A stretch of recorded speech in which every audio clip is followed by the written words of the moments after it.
Judaism, and yet is the one who breaks open the covenant for all of those who are not Jewish. The covenant now, made with Abraham, the covenant made with Moses, the covenant made with David. And this is what Paul means when he speaks about confirming the promises of God. Christ came among us to confirm those promises for those of us who are not of Jewish background. And then this covenant reaches out to those of us who are not of Jewish background through the faithfulness of Christ, as Paul says in Galatians as well, that the Gentiles might glorify God.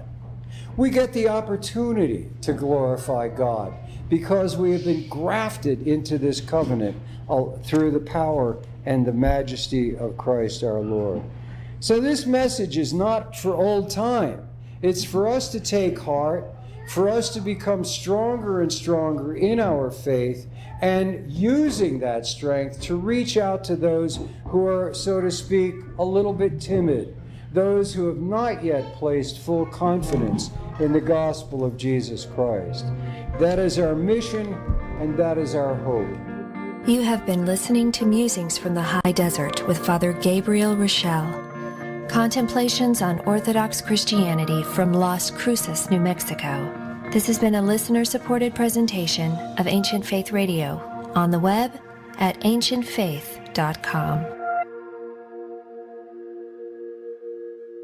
Orthodox music, lectures, prayers, and more on Ancient Faith Radio. Thanks for your support.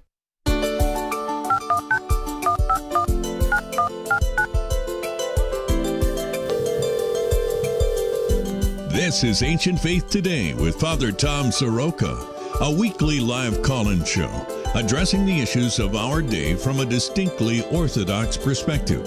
You can join the conversation by calling in at 855-237-2346. That's 855-AF-RADIO. Father Tom is the priest at St. Nicholas Orthodox Church in Pittsburgh, Pennsylvania, and welcomes guests from across the globe to discuss important topics of interest. Here's Father Tom. Welcome to Ancient Faith Today. This is Father Tom Soroka, and I'm so glad that you're with us this evening. We'll be taking your calls in a bit at 1-855-AF-RADIO. That's 1-855-237-2346. John will be answering your calls tonight, so please make sure to turn the show volume off before you come on air. You can also join us in the chat room, which is now open, by going to ancientfaith.com/live. Another way to connect with us is to go to facebook.com/ancientfaithtoday and place your question in the thread for tonight's show. You can also send us an email at aft@ancientfaith.com. And remember that our show is being simulcast live weekly on the AFR Facebook and YouTube pages. So let's get started. Statistics show that the most precipitous decline in church attendance and in loss of faith in God happens during the college-age years. Whether it is the newfound independence of being away from home, the exposure to numerous religious and non-religious philosophies and experiences, or the notoriously liberal and anti-religious sentiments found on many college campuses today, we know that 2 out of 3 college students risk losing their religion during their college years. Those statistics are no different for Orthodox Christian college students. In fact, they could possibly be worse. Statistics also show that during this time, the number of students who identify as having no religious preference or even identifying as agnostic or atheistic increases by 20% during those same years. Almost half, 47% of those who dropped out and attended college say moving to college played a role in their no longer attending church for at least a year. However, most of the reasons young adults leave the church reflects simply shifting personal priorities and changes in their own personal habits. Among all those who dropped out, 29% say they, quote, planned on taking a break from church anyway once they graduated from high school. And 7 in 10 say their leaving wasn't an intentional decision. So, if there's any good news here at all, at least half of those who do drop out aren't leaving the church out of bitterness toward the church, the influence of college atheists, or even a renunciation of their faith, but simply because they found other things to do to take its place. So, how do we keep our college students connected to Christ while they're away from their parishes and exploring their newfound independence? Here to tell us about the much-needed work of Orthodox Christian Fellowship, that pan-Orthodox ministry devoted to campus ministry, is Deacon Merrick Simon. Deacon Merrick is a graduate of St. Vladimir's Orthodox Theological Seminary and Butler University. He was a director of development and advancement at Antiochian Village Camp for 17 years. In 2019, he was named Executive Director of Orthodox Christian Fellowships to strengthen the OCF programs and directly impact the lives of Orthodox Christian college students across the United States. So with that introduction, Deacon Merrick, welcome to Ancient Faith Today. Thank you, Father Tom. I'm glad and delighted to be on the show with you. Well, I'm very happy that you're with us here tonight. This is really an important topic. I have 2 of my 3 daughters are in college right now, and I know that, this is a crucial time in their lives to explore, to learn new things. But, as a parent, I'm concerned about them keeping their faith and about that stability. And so our conversation is really going to be about that tonight and about the important work that OCF does. So I want you to sort of tell us what they do. But before we get to that, tell us about yourself and your background and how did you become so interested? Right out of seminary, you went to Antiochian Village and now you're at the OCF. How did you get so interested in youth work? Tell us about yourself. Great. I would say overall it was a process. I grew up in Louisville, Kentucky at St. Michael Orthodox Church there, and I was baptized as an infant and raised in the church. And interestingly enough, I'll go ahead and share, in my early teenage years, we had a youth director come named Tom. And this individual eventually married one of my babysitters. Yeah. And now I'm talking to Father Tom many years later. But I did, you mentioned I went to Butler University, and my first degree through college was in pharmacy. And I started, I went to pharmacy school and I worked as a pharmacist for 4 years. But right after I graduated from Butler, I had the summer off and my job didn't start till August at the pharmacy. And so I spent that summer as a counselor at Antiochian Village. And I would say that experience opened my eyes to possibilities and understand what youth ministry was really about, and was probably a catalyst for me considering seminary seriously and a vocation in the church. And through my time at Antiochian Village, that was formational for me in terms of my understanding and approach to ministry, I would say, which I kind of bring forth as last year when I came to OCF, and hopefully, God willing, continue to do so for many years. What, just on that subject, people out here in the East, and I know you also get people from the West, but maybe there are some people in other jurisdictions that may not be familiar with Antiochian Village and the camping program. Can you give us a short explanation of that?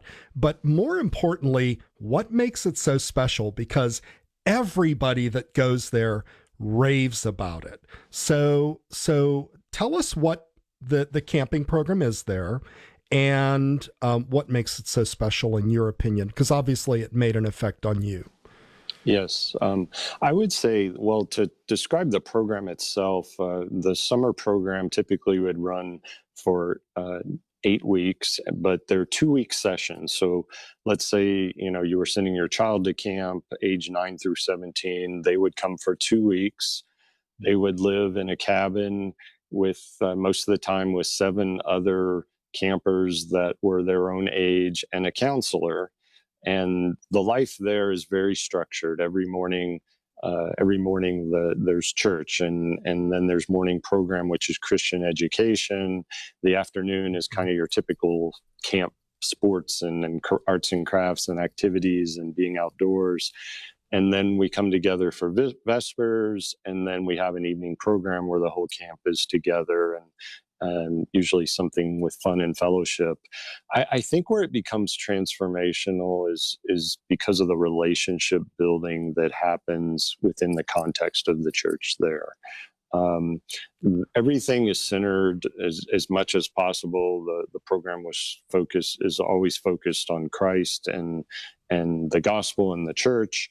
And what we found over the years is that, or what I experienced over the years is that because campers come and they have these counselors that are invested in their lives, that that care about them, that bring 7 girls or 7 guys together for a 2 week period, from all over the country, and they literally weep when they leave because they don't want to. they miss their mom and dad, but they don't want to leave. Because they had a genuine experience, or what I'd like to call a true expression of what I'd like to think God intended the church to be. Do you think that the camping experience, whether it's at Antiochian Village or some other Orthodox camp, is a kind of good feeder program that brings people into the OCF? In other words, the people that walk through or come to OCF activities and so forth at a local campus, is it more often than not that those people are pretty well grounded and that they've had a significant experience like Antiochian Village? I think with anything you find a sort of a balance. There is a component of that. Like, I can think of a lot of college students over the past many years that were heavily involved in OCF. Right. But also, just in my experience in the last year since I started with OCF, I've met several student leaders that didn't necessarily have that camp connection. I do think that what the camp program does for those that is, it allows, if I've gone through a camping program and I see possibilities of what my relationships with my peers can be like, what my relationship with a priest could be like, what my connection to the church can be like, I want to find a way to continue that in college, especially if I'm going away from home.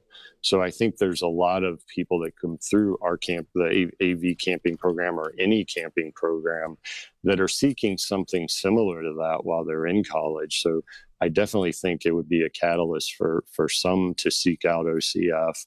But we find that that there are a lot that come to OCF and get involved in OCF that may not have necessarily had that experience as well. Okay, very, very good. So let's talk a little bit about OCF itself. For the listeners that don't know what it is, what is it? And, what do you do? What are the goals of OCF, Orthodox Christian Fellowship? Yes. So OCF is the, perhaps the best way to say it is we're the official campus ministry effort of the Orthodox Church here in the United States. We're under the Assembly. We're an agency of the Assembly of Canonical Orthodox Bishops, and so we have their blessing to lead this ministry specifically for college students. And our focus is to offer opportunities for college students to encounter Jesus Christ and his church, plain and simple. That's the goal behind everything that we hope to do. Everything that we talk about in a staff meeting, we go back, is this in line with our focus or within the mission of our organization? I think if you asked also about goals, and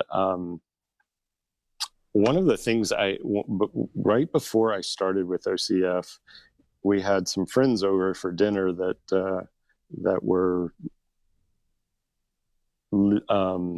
before we moved away from Antiochian Village, and I didn't know this at the time, but the young man that came, it was a girl that I known. She used to be a camper at the village, and her husband came over for dinner, and he said, he said to me at one point, he said, OCF is why I'm in the church today. And I said, what do you mean? Wow. I didn't, I mean, it totally caught me off guard because I didn't know this. And he said, yeah, he said, I actually attended Penn State University. And if it wasn't huge OCF there. Yes. And he said, if it wasn't for OCF, I don't think I would have survived college. And he actually was, I'm not even sure what faith background he was, but he was not Orthodox when he was in college. He didn't even convert until he got married. And then I was talking to another friend that this was just a few months ago that went to school in the Midwest. And he said to me, if it wasn't for OCF transformed my life when I was in college, because I was headed in a direction that was destructive for me. And I got connected to an OCF. The priest that was leading the OCF really cared about us and was invested in us. And I was drawn like a magnet to that. And that transformed me into wanting to be someone who lived out their faith daily. And I think of those two stories that sort of exemplify our goal, or at least our goals, because I'll be frank, OCF knows of about probably 3,000 college students, maybe 4,000 who are Orthodox. If you do some math and some research, there's probably somewhere between 30 and 40,000 Orthodox Christian college students attending universities right now. And that doesn't even, go to say there's about 20 million university students of any denomination. Right. So when you think about our faith and our calling, we're just scratching the surface. Indeed. And one of our goals is to equip leaders to really focus our efforts on the ground level, on campuses, in communities and cities where there's colleges. Frankly, we need an OCF army. We need to develop this OCF army. And we also need to foster collaborative relationships with parishes moving forward, because these are where the students are going on Sundays. Yeah, and I want to explore that a little bit, sort of that relationship between the parish and OCF and the college and even the family. So let me remind our listeners, 1-855-AF-RADIO. That's 1-855-237-2346. Do you have some kids in college right now? Are they going to particular college? Maybe you want to find out if they have an OCF. Deacon Merrick will be able to answer that, or maybe how to get an OCF started, how a parish can get an OCF started. All of those things are very, very important. Merrick, we have two questions that came in, one from Facebook, one from YouTube, but I want to kind of set this up here because, again, for me, here's the important message. In Pennsylvania, as many people know, we have older parishes, many older parishes. Like, for instance, you mentioned Penn State. Penn State is one of the few newer parishes in Pennsylvania, at least in Western Pennsylvania, because that parish grew out of a very active OCF fellowship at Penn State. it wasn't the other way around. It was really like, we have an OCF here, now we need to have a parish, because they were having such tremendous impact on the college campus there. So my point that I'm trying to make is this particular age group is really very, very important, because the reason I mentioned Pennsylvania is we have parishes that are closing. In fact, there was one recently that closed, and people were on the internet complaining, saying, why is it being closed? That's not fair. Well, look, if nobody else is coming, if nobody's in the parish, you've got to close the parish. And what that means is this starts long before people are 50, 60, 70. This starts when they're in high school and when they're in college. We are trying to form good Orthodox Christians. And we know, just as I said in the statistics, the most crucial time when people decide whether they're going to continue to be Christians or not is in college. And so that's why this ministry is so important. So the question, there's a question from Tiana on Facebook, and it says, what connection does our church and our clergy have with college students? Now, I'm not exactly sure how to interpret that question, but what I assume is there kind of a systematic way in which the church and which clergy maybe reach out to college students when they're at college? Tell me about that a little bit. Do you have any insight into what's happening in the parishes, in the relationship between the parishes and clergy and their college students? Yes, and it does vary depending on a certain location, and if there's one church close by or several churches close by.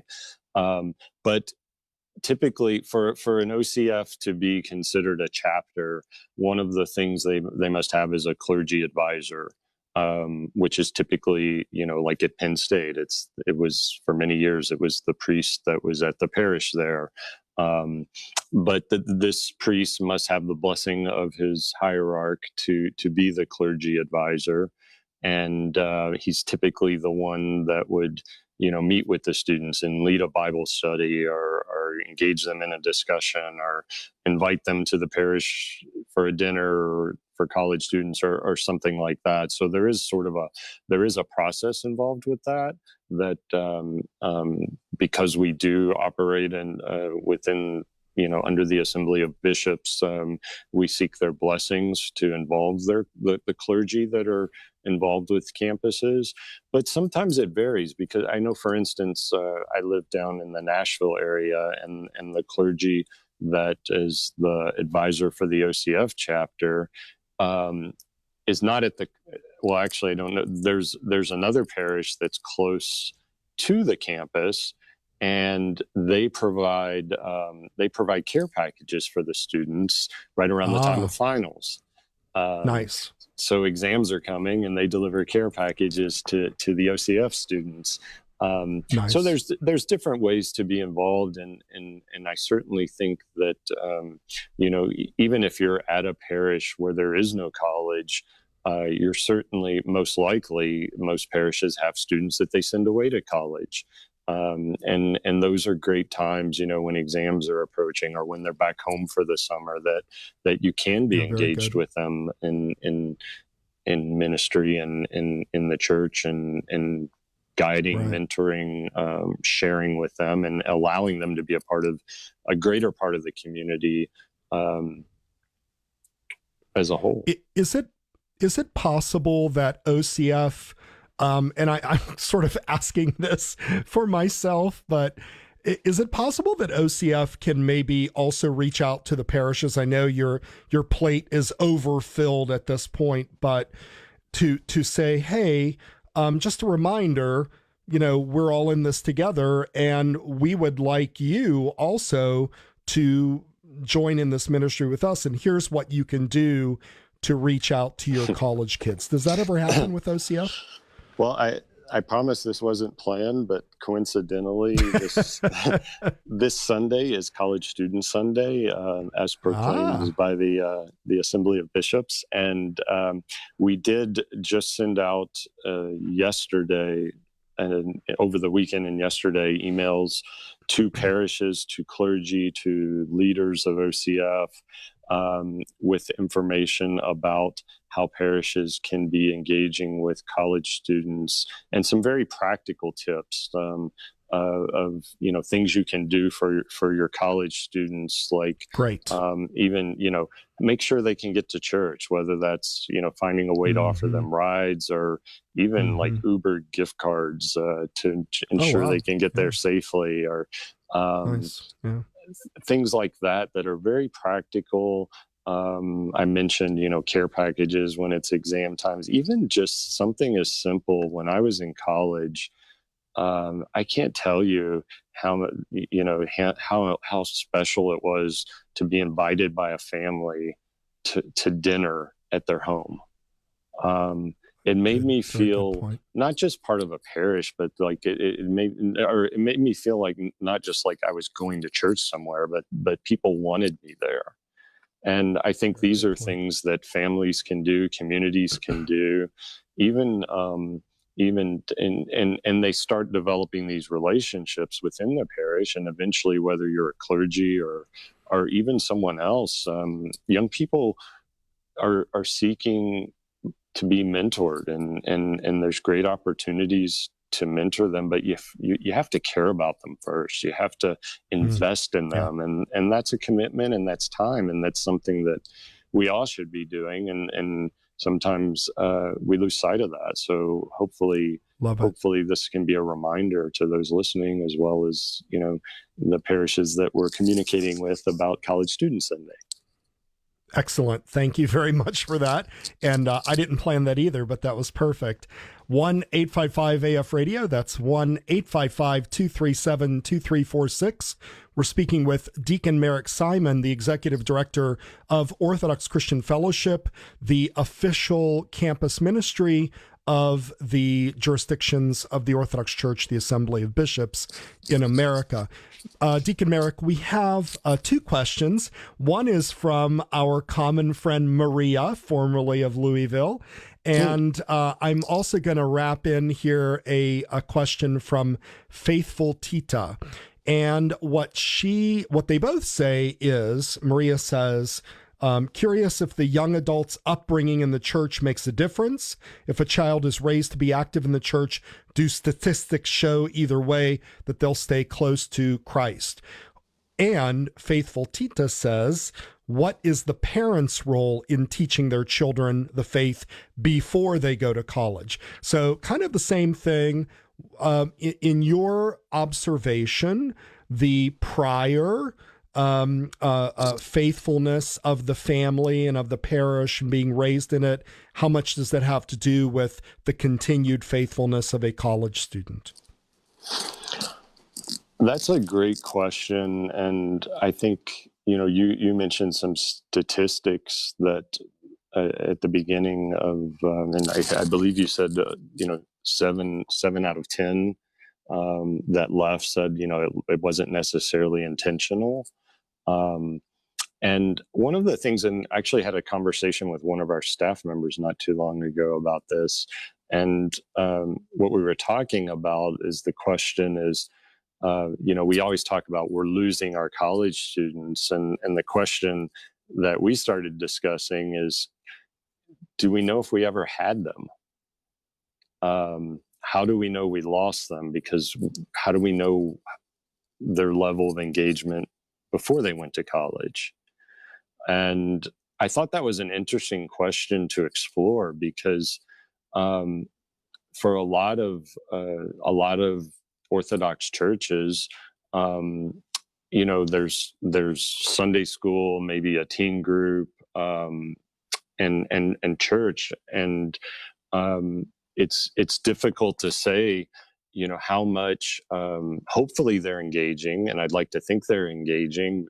A lot of the ones that I know about are doing really great work on the parish level. but to be frank, some of them are still seeing their students go away.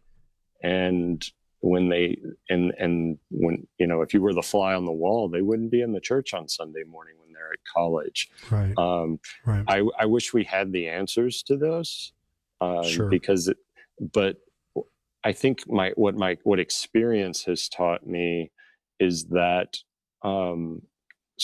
young people, whether they're in college or high school, young adults especially, are looking for someone invested that really cares about them. One of the things that I thought about as I was thinking about this podcast is when I was young, and you probably remember this well, like you were our youth director, but it wasn't because you were our youth director that helped me stay engaged in the church. I mean, I remember as a young adult, like I would go to your house once a week, and you were helping me with music and singing, and like you were invested and you cared about me, and that showed just because you were willing to spend time with me. And I remember sitting down and having a meal with you and your wife at your home, and that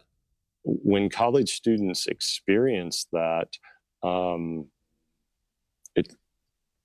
Whether you're in college or high school, when you feel cared about, and when you have someone that will listen to you, and when you have someone that can kind of, that's a little, as Father Tom Hopko used to say, you've got someone that's a little bit further along the road you're traveling that can help guide you along the way. But I do think that there was one statistic that I came across. There was a Pew study that revealed that 60% of the students that fall away, actually it happens, they either actually commit or don't by age 15. I think what college does is it reveals, it's the first time that they're independent. It's the first time that mom's not saying, get up, it's time to go to church. Right. And it reveals the shallow faith. I don't necessarily agree that it creates it. Yeah, it's one of these things where you hit the nail on the head. And I think, not to sound overly simplistic about everything when it comes to church growth, when it comes to parish growth, when it comes to revitalization, when it comes to starting a mission, when it comes to evangelization, when it comes to keeping our high school and college kids in the church, it really does boil down to kind of a sincere effort to care about someone. Honestly, we do that out of our motivation of love for God. And so we love other people. But I think, like you said, high school kids and college kids are going through their own things, whatever that is. And they really just want somebody to listen, and they want somebody to not judge them, and they want somebody to encourage them. Yes. And I think it's a challenge today because there are so many competing philosophies. I think we see the slope increasing, just by a factor of 100 now than it was even when you were going to college, 20, 25 years ago. So this, the problems today are maybe a little bit more severe. So maybe we need to be more sincere in our relationships with them. 1-855-AF-RADIO. That's 1-855-237-2346. Deacon Merrick, we're going to take a break here.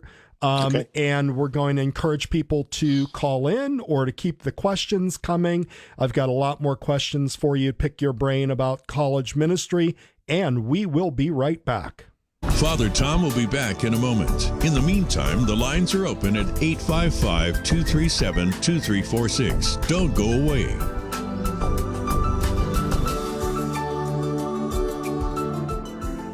Big in Heaven, a collection of short stories available now on the Ancient Faith bookstore.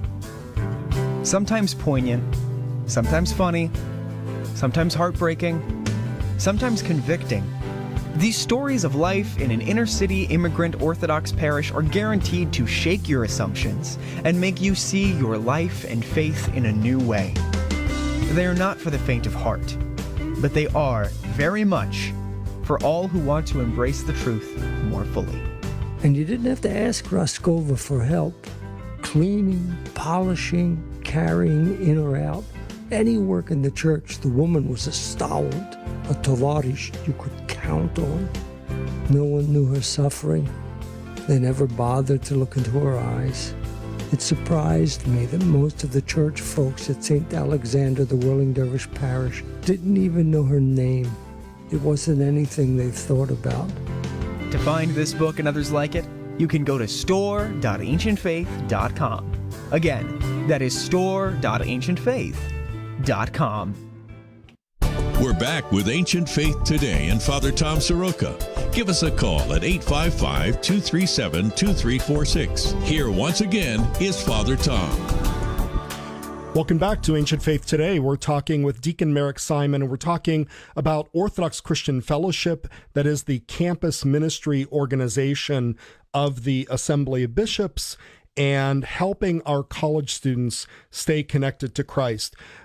In the chat room, Deacon Merrick, there was a comment that was made, and it resonated with me. And that is, you were talking about and I want to talk a little bit more about sort of what it looks like on campus, but let's leapfrog that right now. How do we, this might be a real problem. You had mentioned, boy, there's probably 15,000, 20,000 Orthodox students, but maybe only 3,000 of them are really engaged. How do we engage with those ones on our college campus? We know they were brought up in the church. We know they're Orthodox. Is there some kind of magic formula that OCF uses in the different ministries to reach out to those people on the, that just don't feel like getting engaged with OCF on the college campus? Yes, I think that one of the things that we've identified and really committed that we're going to be working towards is, I mentioned, I think I used the term creating an OCF army, is we have some really wonderful leaders out there, some clergy that are involved with OCF, even some faculty at colleges and universities, and some individuals that help lead OCF. But what we've sort of recognized is that the capacity in which they can do that is limited. Let's say, for instance, Father Tom, let's say there was a college across the street from where you live. I mean, there's several in the Pittsburgh area, but you would earnestly want and hope and be able to some extent serve the college students. But you also have hospital visits and services and premarital counseling and everything else that you do, and which is an important part of your ministry. I think one of the things we have to look moving forward with OCF is to find individuals who are looking to possibly give a couple years of their life, maybe even more, to being on campuses full time. That would be amazing. Yeah, that would be maybe they're not a priest. Maybe, frankly, the supply of priests probably wouldn't allow for them to be priests. But maybe it's someone that's working with you on a campus. It has to be connected to a clergy, and definitely we want the clergy to stay involved and to be involved. But the needs of college students, especially if you start to look out at some of the other models for campus ministry, you can have your own opinions about different faiths and how they do and what they do, but consistently where you see the most engagement is where you see people that are doing full-time campus ministry on campuses. And where you see really some wonderful things happening on campuses is where there's a concerted effort to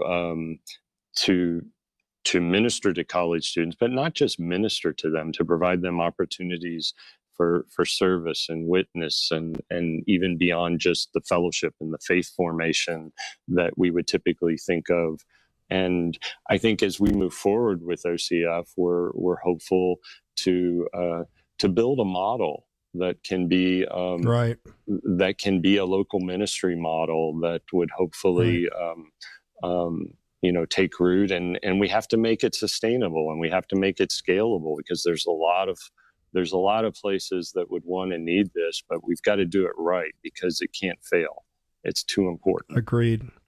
100%, 1,000%, because, I think so often campus ministry is just kind of, do whatever you want, have a discussion or whatever. But I think looking at that with new eyes, which you bring to the organization, is very important, because campus ministry is different in 2020 than it was in 1970. It's just totally different.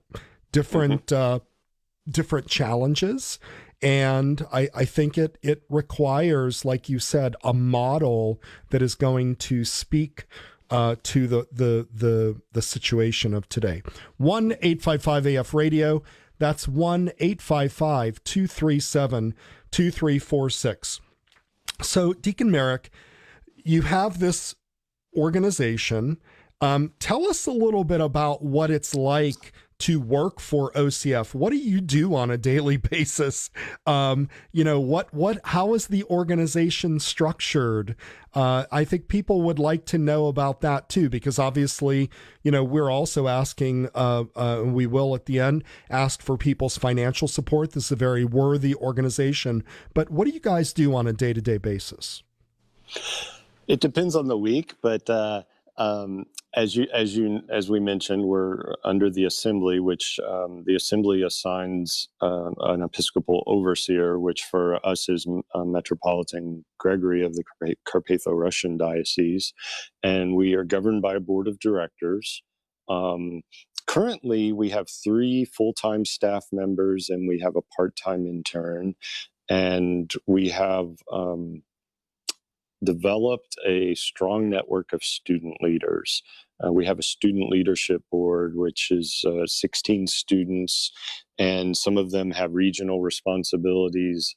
Others are, we have a social media person. We have a couple students that lead our college conference committees and Real Break. And then on a regional level, we have over 30 other regional leaders. So a big part of our job is mentoring these students to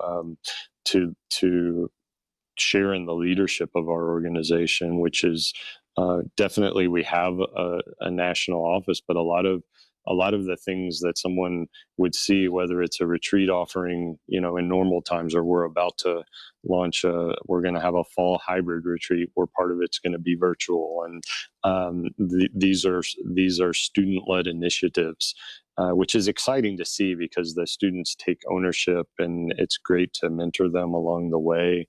I see my role as largely doing whatever I can do to position us to grow this ministry. And that's, working with our staff. That's ensuring the integrity of the organization. That's ensuring the financial sustainability of the organization through, stewardship and developing, key relationships, or cultivating relationships with donors. But to really reach the level of ministry that we aspire to and hope to get to, we have to grow. I think anyone out there that would say, well, we have over 200 chapters, and we have over 3,000 college students, and we have 3 full-time staff. We will find a way to increase our staff so that we can do more with this ministry, so that we can start building these local models, so that we can engage students more through technology. I mean, one of the opportunities that came to OCF as a result of COVID was building our virtual ministry. We've had students that join us weekly for discussions or online chapel, or this summer we had over 50 students in a 6-week leadership course that was all virtual. And we had a racial reconciliation series that was done virtually. And in some ways that was a necessity because of COVID, but these were also things that we identified we needed to be doing anyway, because students are connecting, this from your involvement with Ancient Faith, like through how many young people are listening to podcasts or reading blogs. And there's so many resources that we can offer for college students, and also start developing resources for leaders. But it's difficult to do with just 3 staff. Absolutely. And, to kind of make a comparison, and I'm not at all trying to shame OCF, because, I understand that you're sort of carrying water uphill in you need the financial backing, and you have the vision.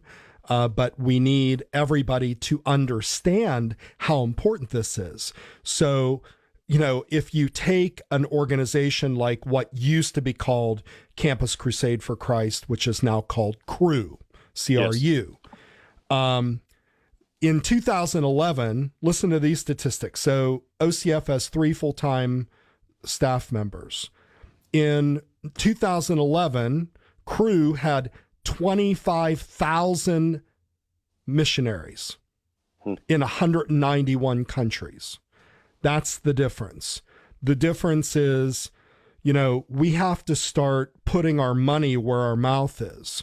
Do we think this is important, or do we not think this is important? And, we when this College Sunday comes up, College Student Sunday, we need to show our financial support to say, yeah, this is really important to me.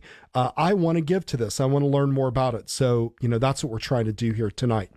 1-855-AF-RADIO. That's 1-855-237-2346. Deacon Merrick, we have a caller from Canada. Luca, you are on Ancient Faith Today with Deacon Merrick Simon. Welcome. Hello. Thank you for taking the call. Thank you for talking about the subject, Father and Deacon. I appreciate that. Yes. I just had a small solution. What I was thinking is maybe connect the older generation who are, let's say, good in mathematics or law or medicine, who go to school, let's say parents who has a background in medicine or mathematics or whatever, with different students or with kids of parents who go to school, maybe through one day a week through Zoom, to help them out and to see that, maybe do the connections from people who go to church with the students who doesn't go to church, and maybe they will realize that, they're getting help from the parents or from adults who are going to church, that they are knowledgeable, that they know what they're doing. And maybe like priests or deacons who have backgrounds in whatever different areas of academics, maybe they can do a Zoom to show that a priest is not only a priest, but he's also a human being. He has his background, he has some knowledge. He went through college as well. And at the end, the church is also important as a second aspect. And then I think more and more they will realize that there's this connection between the people from the parish and the church when they start to see that there's like kind of a help that they're receiving. Yeah. So yeah, that's so kind of like a mentorship program, you mean? Not really like a program itself. It's more like a informal with each parish. They have to know each parishioners what they're good at and how they can help other kids from the parish. Let's say parents A, who, even if it's a new immigrant who has a background in law or medicine from their own country, they came to this country, they're still good in mathematics because mathematics is universal. They can connect them with a family who has a kid who's in college and he's doing physics and he needs a strong mathematics background. And maybe they can connect that way and they can know each other better in the parish. Nice. And maybe they can kind of connect more and see that the parish has more to offer than just go and stand for an hour and a half. So, yeah. Nice. Yeah, because Merrick, what do you think? Deacon Merrick, what do you think? Yeah. Thank you for sharing that. It's critical that as college students, as students kind of live their college years out, it's critical that people are there walking alongside of them, whether that's someone that's faculty, whether it's people, as you mentioned, as you were speaking, that students, to be able to walk alongside a student and offer perspective and maybe a little more life experience. And I think that, there's certainly some schools that already work to integrate this. I think it actually, Father Tom, I don't know if you're familiar with this, but I think at Pittsburgh, they have an involvement of the Orthodox professors connecting and mentoring students as part of their, as kind of informally as part of their OCF program. Oh, wow. No, I didn't realize that. I think even beyond that, as parishes are involved with communities that have a lot of college students, there's opportunities to connect students. And even, if you think about summer internships and things like that, there's so many possibilities there. So thank you for saying that. Excellent. Yeah, very good. Thanks, Luca. Appreciate it very much. 1-855-AF-RADIO. That's 1-855-237-2346. So, Deacon Merrick, beyond the financial issues, what's the most difficult challenge of college ministry among Orthodox students? What really is, the biggest problem that you're hearing out in the field? For students, one of our staff recently wrote a reflection, and I actually have it written down because it really spoke to me. Great. Let's hear it. I continue to stay rooted in the belief that a life in Christ is the key to freedom from the darkness we see all around us each day, and that young people need to hear, see, and experience the good news of Jesus Christ and have opportunities to commit to this kind of life. In my time at Antiochian Village, there was in recent years an experience I had where one day I was sitting in my office and one of the counselors came in and said, Deacon Merrick, can we talk? And I was like, yeah, have a seat. And she went and she shut the door, and to me that's a sign, oh, this is serious. Right. And she's like, I just need to talk to someone. It's only the first week of camp, but my parents I can only call them so often because of my job here at the camp, and it's difficult to connect with them because they're at work and they're kind of giving me a guilt trip. And we talked about it, and I listened, and hopefully listened well, and what was interesting is the next day she came back, or maybe it was a couple of days later, but hey, can we talk again? Close the door, boom. I'm really struggling. I'm trying to decide if I want to switch my major, or if I want to stay the course. And college is a time where most students have their first true freedom. You said this in different words earlier, and definitely as young adults. And many of them, my opinion is that most of them are genuinely searching for truth and meaning in their lives. And for me, this is an opportunity for OCF. We have to be there to help them find those answers, while they're searching for truth, while they're searching for meanings, while they're struggling with, what do I do on a Friday night if I don't go to that frat party? Or what do I do if my roommate wants to invite their significant other to stay the night? Yeah. We have to be equipped and willing to have those difficult conversations, to listen, to even try to understand when, at least for me, things are so different that some of it I can't relate to because it didn't happen to me, but to try to understand and let them know that we care and that this is important as part of their faith journey, that this is a moment for them to say yes to Christ when they're in the middle of making those decisions. And it's an opportunity for them to actualize their faith in their life. And what I've found is that most of the ones that are seeking are open to listening. They're open to sharing, and they genuinely are seeking good counsel along the way because they want to make the right choice.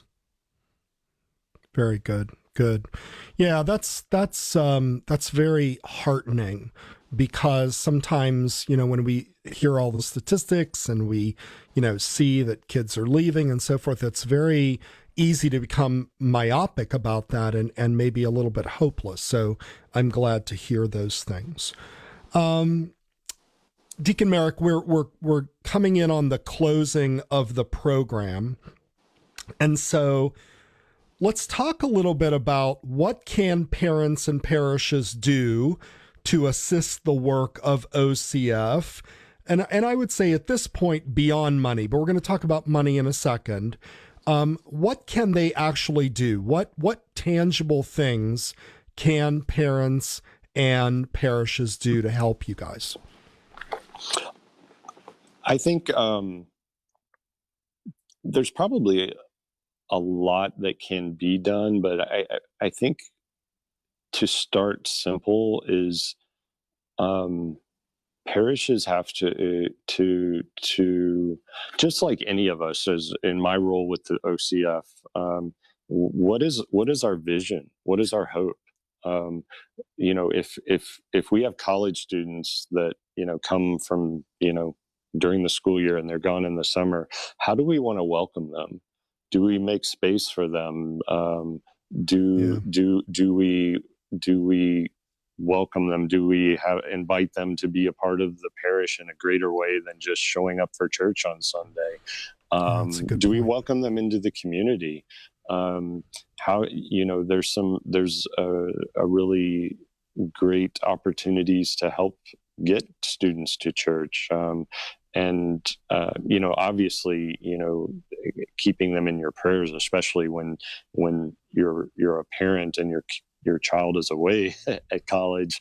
I would imagine there's a lot of prayers being said for that, but more or less show them you care and find the OCFs, connect them to OCFs. If you don't know where to connect them to us, and we'll find those connections for them. But to really think about campus ministry as something that happens year round, it's not just what do we do at the start of the school year for college students, or at the end of the school year when they graduate. But how can we make them a part of the community as a whole? And even just something as simple as checking in with them. There's several college students that attend the parish that I'm at, but just to, send them a text, or even after church on Sunday, hey, how's it going? How are classes? Hey, you need a break? If you don't mind 3 little kids, come over and have dinner with us one evening. That's great. But to really make a commitment that I think a lot of times, and I don't think we do this intentionally, but I think there's a lot of times that we sort of feel like, oh, they're at college, this is their time to explore. Or, if you don't see them for a couple of weeks, give them a call and say, hey, we missed you. Can I give you a ride or whatever? But be there for them, I think, is one of the biggest things you can do, whether you're a parent, whether you're a person at a parish, or whether you're part of the formal ministry of a parish, is to really reach out and not just assume that, if they want to come, they'll come. Right. So the website of OCF is ocf.net, N-E-T, ocf.net. And I understand that right now you have a very exciting program going on through November 19th that's going to extend the financial help that people can give. Tell us a little bit about how that works, please, Deacon Merrick.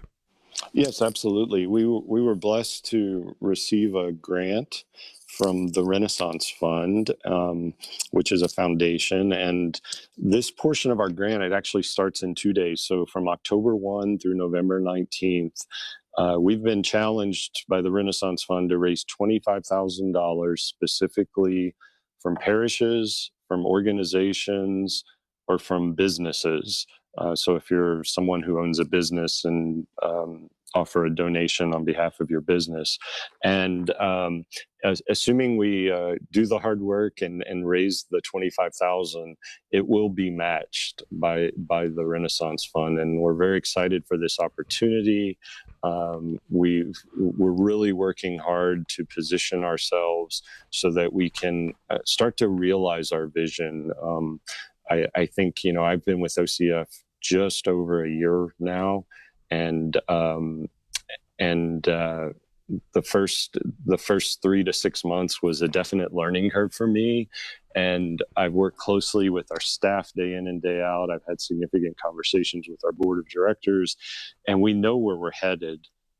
We have to position ourselves to realize that vision, though, and that's where financial contributions help us along the way. And so specifically during this time, we welcome all donations at any point, but specifically at this time, it's geared towards parishes and organizations such as, Philopticos groups at parishes, or Antiochian Women, or the various organizational groups within a parish that affiliate with it. Or from businesses. Strategically, people could go to their parish and say, hey, I was thinking about giving to OCF, but if we all get together and give it through the parish gives it, it's going to be matched. So that would make more sense, right? Yes. Okay. And very good. Yes. And Go I ahead, should probably please. say that just to be full disclosure, that individual donations from a parish up to $500.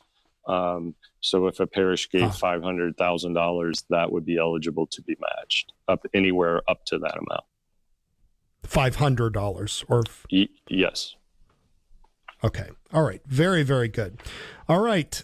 Deacon Merrick, Simon, if people want to get in contact with you, how can they do that? Absolutely. You can go to our website, and I think there's a link to our staff through our website, and you can send an email to me. My email is actually very simple. It's my first name, Merrick, at ocf.net. And feel free to reach out to myself or any of our staff if we can help you, or especially help connect college students to this ministry. Excellent. Deacon Merrick, thanks for joining us. God bless you and the folks at OCF, that your work would prosper and increase. And this is really important that we have you out there, really trying to reach out to our college kids and making sure that they stay within the bosom of the church. Deacon Merrick, thanks so much for joining us. Thank you, Father Tom.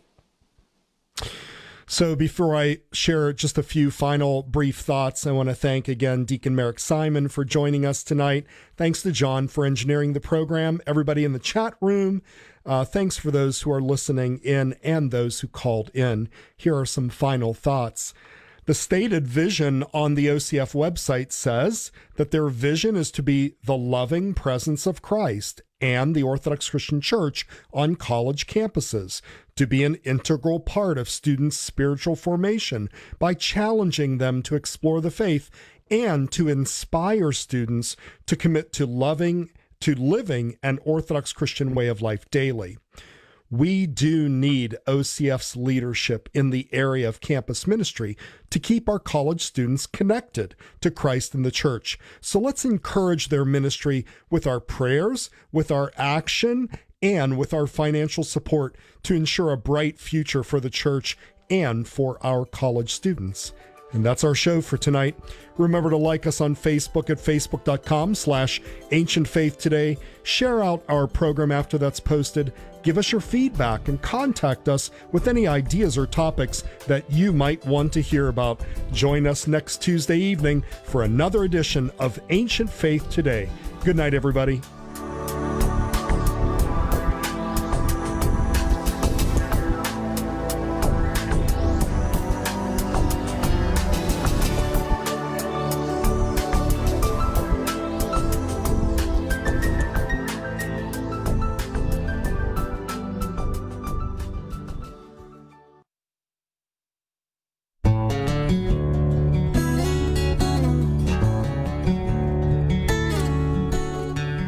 The Orthodox calendar celebrates a synaxis, Greek for an assembly or gathering.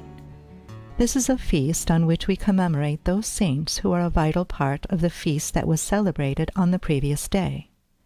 For example, on the day following the Nativity of the Mother of God, we celebrate the feast of her parents, Joachim and Anna. On the day following the presentation of our Lord, we honor Saint Simeon and Saint Anna, who acknowledge the Christ child